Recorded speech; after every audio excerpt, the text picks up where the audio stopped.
hur ska vi egentligen förstå sociala problem? Alltså, är de bara små hack i kurvan i ett system som annars funkar bra? Eller är de kanske inbyggda i själva grunden av vårt samhälle? I den här genomgången ska vi kika närmare på 2 helt motsatta sätt att se på saken. Okej, vi hoppar rakt in i ett verkligt exempel. En 19-åring blir tvångsomhändertagen på grund av ett lustgasberoende. Vems fel är det? Är det hans egna dåliga val? Fel vänner? Eller är det här ett symptom på något mycket större? Något som är fel i själva samhället? Svaret det beror helt och hållet på vilka glasögon man tar på sig. Så här kommer vi att lägga upp det. Först ställer vi oss frågan, ligger problemet hos individen eller i samhället? Sen dyker vi ner i det som kallas konsensusperspektivet. Efter det tar vi dess raka motsats, konfliktperspektivet. Sen testar vi båda på ett och samma problem för att se skillnaden. Och till sist knyter vi ihop säcken med varför allt det här faktiskt spelar roll i verkligheten. Då kör vi igång med den mest grundläggande frågan av alla. När vi ser ett socialt problem, var börjar vi leta efter orsaken? Svaret vi ger där, det sätter faktiskt tonen för precis allt som följer. Man kan ju förstås zooma in på individen, titta på psykologi, biologi, personliga val och så vidare. Men i den här genomgången, då ska vi göra tvärtom. Vi ska lyfta blicken och använda ett samhällsperspektiv för att försöka se de större mönstren. Och vi ska titta på 2 helt dominerande teorier om hur samhällsstrukturer kan skapa sociala problem. Okej, först ut har vi konsensusperspektivet. Ett bra sätt att tänka här är att se samhället som en otroligt komplex maskin eller kanske en levande organism.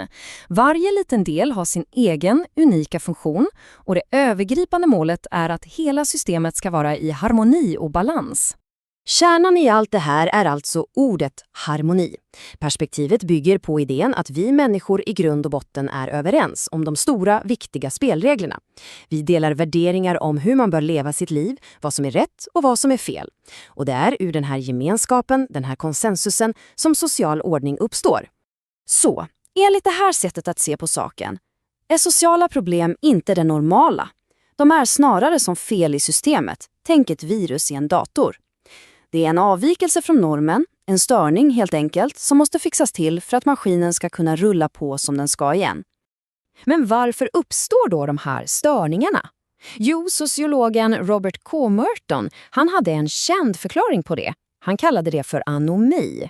Det är ett slags tillstånd av normlöshet som uppstår när samhället å ena sidan säger till alla du ska bli framgångsrik och rik, men å andra sidan inte ger alla samma chanser eller verktyg för att faktiskt lyckas. Det här glappet skapar en enorm spänning som kan leda till att folk börjar bete sig på avvikande sätt. Och den här bilden, den är faktiskt superintressant för den visar de olika strategier som folk använder för att hantera den här spänningen. De allra flesta anpassar sig och kämpar på, men andra blir vad Merton kallar innovatörer. De vill fortfarande nå målet, rikdom, men de använder olagliga medel. Sen har vi ritualisterna, de som slaviskt följer reglerna men helt har gett upp drömmen. Vissa drar sig undan helt och hållet och till sist finns rebellerna som förkastar hela systemet och vill bygga ett nytt. Och det här är en avgörande poäng. Lösningen enligt konsensusperspektivet är att anpassa individen till systemet, inte tvärtom. Det handlar om att reparera den trasiga delen, att återanpassa, utbilda eller behandla människor så att de kan komma tillbaka in i sina roller och systemet kan återfå sin jämvikt. Okej, det var alltså den väloljade maskinen i harmoni. Men tänk om den bilden är helt fel. Tänk om samhället inte alls är en maskin utan snarare en stridsarena. Ja, det leder oss rakt in i konfliktperspektivet som bygger på en helt annan världsbild. Det här perspektivet har sina rötter hos tänkare som Karl Marx och menar att konflikt inte är ett undantag från regeln. Det är regeln. Samhället ses som uppdelat i olika grupper med helt motstridiga intressen. Tänk klass, kön, etnicitet. Och de här grupperna befinner sig i en ständig kamp om makt och resurser. Och här är sociala problem, alltså inga dysfunktioner eller olycksfall i arbetet. Tvärtom, de är det förväntade, logiska resultatet av ett system som är byggt på ojämlikhet. Fattigdom och arbetslöshet är inte buggar i systemet. De är snarare inbyggda funktioner som faktiskt gynnar de grupper som har makten.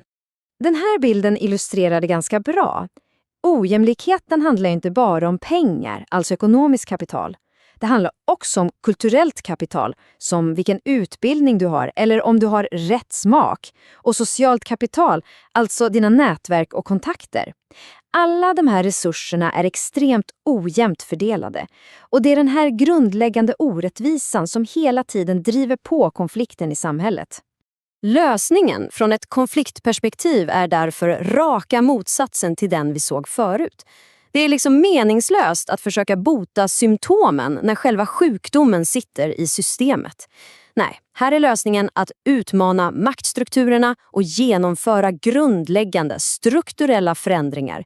Man måste ändra på spelreglerna, inte bara försöka coacha spelarna. Okej, nu ska vi göra det här ännu mer konkret. Låt oss ta ett enda socialt problem, arbetslöshet, och se hur de här två perspektiven ger oss helt olika diagnoser och helt olika medicin. Titta på det här. Ur ett konsensusperspektiv ser man arbetslöshet som en obalans. Kanske är arbetsförmedlingen ineffektiv eller så saknar de arbetslösa rätt kompetens. Lösningen blir då att trimma systemet, effektivisera arbetsförmedlingen, utbilda de arbetslösa. Men från ett konfliktperspektiv är arbetslöshet en nödvändig del av det kapitalistiska systemet. Den håller lönerna nere och gör arbetskraften foglig. Lösningen är då inte någon arbetsmarknadsutbildning utan en fundamental förändring av hela det ekonomiska systemet. Helt olika världar. Jaha, men varför är det här viktigt då? Spelar de här teoretiska glasögonen någon roll i praktiken? Svaret är ja, absolut. De påverkar direkt vilken socialpolitik som förs och vilket socialt arbete som utförs. De formar helt enkelt hur vi försöker lösa verkliga problem för verkliga människor. Allt kokar ner till en väldigt tydlig skiljelinje. Antingen försöker vi fixa individen eller så försöker vi förändra systemet. Om du tror på konsensus, ja, då landar dina lösningar i rehabilitering och utbildning. Men om du ser världen genom konfliktglasögonen, då kommer du istället att prata om att omfördela resurser och utmana maktstrukturer. Det är lite tillspetsat skillnaden mellan en arbetsmarknadsåtgärd och en revolution.